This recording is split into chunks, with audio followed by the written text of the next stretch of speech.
The National Industrial Strategy is due for a refresh in January. I sense that you think the government's got an appetite for investment to turbocharge that, to be the part of the catalyst for innovation. But you've talked just then about the sort of joining up of dots and the rounded picture. What role do you think business and CBI can help to make sure that there is that joined up thinking, both nationally, department to department, but then also regionally to help address this?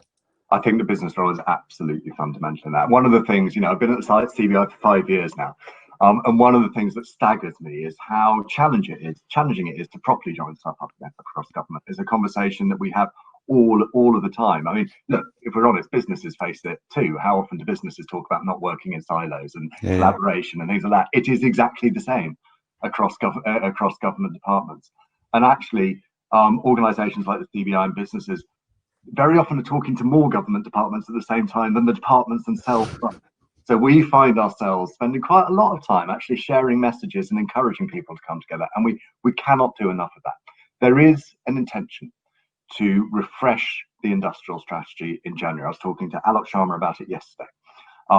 And as I've said, we're already seeing signals of that now with the 10-point green plan, with investment in skills and other areas.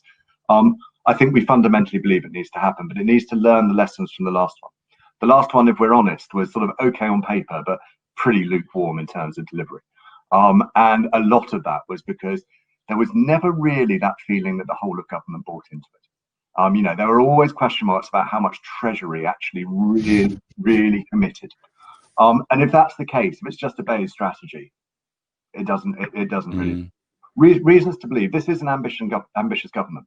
When you remember when Boris, became Prime Minister before COVID, the manifesto did, in their view, set out a vision for where they wanted to take the economy, particularly around levelling up, around green, and around investment in innovation.